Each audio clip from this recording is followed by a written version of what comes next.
Happy whatever day it is for you, and welcome to Den's Gaming Den. Living on a deserted island will take dedication, a little villager charm, and a look at some of these guiding principles. I'm Den, and I'll be giving you my top 10 tips and tricks for Animal Crossing New Horizons for the Nintendo Switch. You have an opportunity to plant a money tree every single day. Walking around your island, you might notice a shooting beam of glittery gold jetting into the atmosphere from the ground. It's a small jet, but it's a noticeable one. Have you ever tried to dig that shiny jet stream to see what's happening down there? Along with a pile of 1,000 bells, you're left with a golden hole. Face that hole and bury that pile of 1,000 bells you have. Trust me, within a few days, a tree will be waiting to be shook, and it'll grow in its place with 3 piles of 1,000 bells, ripened for your pleasure. Do this daily and you'll have an extra passive income. Now there's a question, take that 1,000 and buy something, or bury that 1,000 and make 3,000. Well, unless you have somebody else living on your island like my mother, who will wake up early in the morning just to take your fruited investment before you get up to take it for yourself, might be better to keep that extra 1,000 bells you find. Now the next tip is to use your Nook Miles on bag expansions and other useful features before you buy robot heroes. Nook Miles are great because they accumulate in a way similar to how other rewards would in real life, except Nook Miles are much better. You accumulate them by doing tasks around the island like watering plants, going around fishing. It's a nice feature. It lets you redeem miles for furniture, clothing, extra features that can help make your gameplay even easier. One of these features is called the Pocket Organization Guide, and it will increase your pocket size from 20 to 30 slots right away. Now I'm not saying don't splurge a little on the robot statue of the Transformer for your island beach, or a Godzilla figure to scare off all your ugly villagers, but what I am saying is that if you spend your precious early game Nook Miles on feature upgrades, it will be easier for you to make more money to then buy that robot Godzilla statue. Tip number 3 is to not sell your materials like stone, iron ore, but to use them to craft hot ticket items to sell at Nook's Cranny. This game is great because it kind of teaches you a little bit about business. Why bother selling raw materials when you can turn those things into something much more valuable?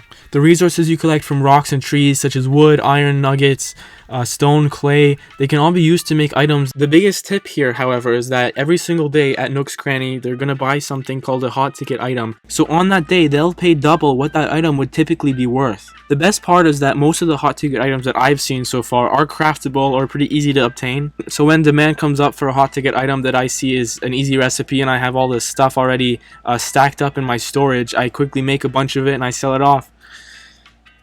Profit. Berry fruit you find to grow fruit trees. If you started with peaches like I did, then you got lucky because that's the best fruit. If not, then you'll need to find yourself some peaches.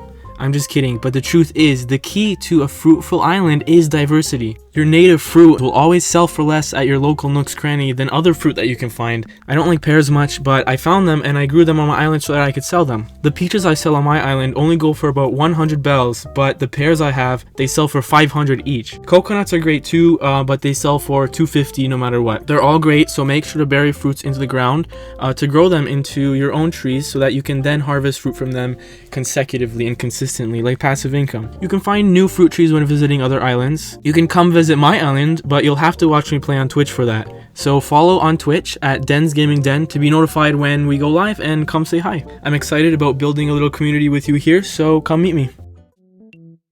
Visiting other players' islands is a lot of fun, but I know not all of us has the luxury to play online. For those of us that are doomed to find our own peaches, you can find new fruits when you go to resort islands using Nook Miles tickets.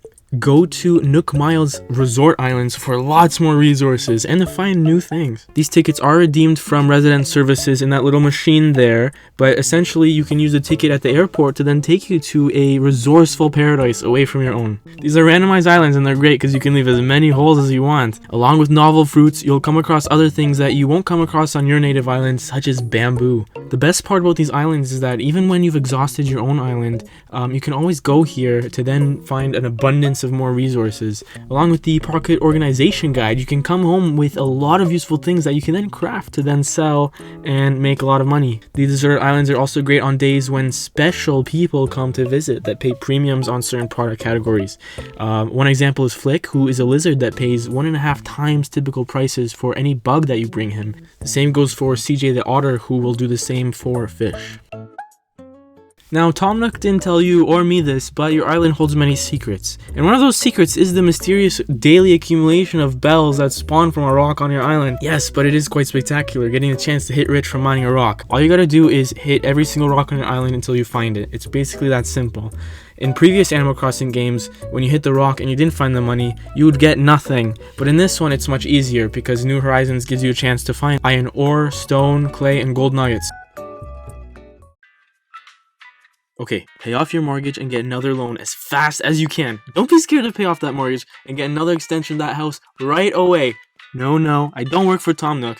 I know he asks a lot, but building up your house does generate a lot of inspiration to then fill those empty rooms with sets of furniture, and ultimately, it'll beautify your island. You'll have more fun. And don't forget, you have to go through those Tom Nook capitalist levels to get your estate to full capacity anyway, so just start saving. Bonus tip, if you save your money in that bank, you'll earn interest from Tom Nook, which is great.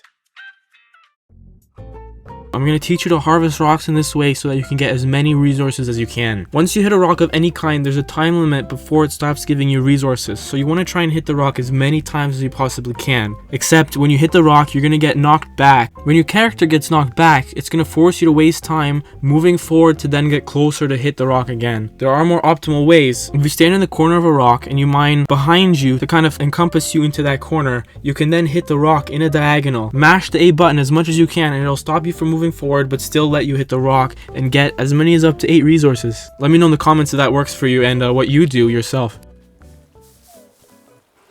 Ugh, I hate wasps. Wasps are gross, and medicine is nice when you can make it, but there are ways of avoiding getting bitten altogether. After the flying bugs fall from the tree, quickly hold the B button and just run into the first door you see. When you come back outside, there won't be any wasps, and you can pocket the hive reward. Granted, in some situations, of course, there won't be anywhere to escape to.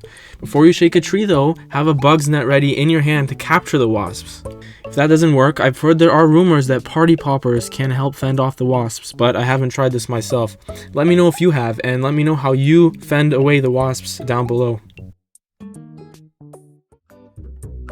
Okay, I guess this is less of a tip and more of something to keep in mind while you play, but try and plan ahead where you're going to put your buildings before you place them.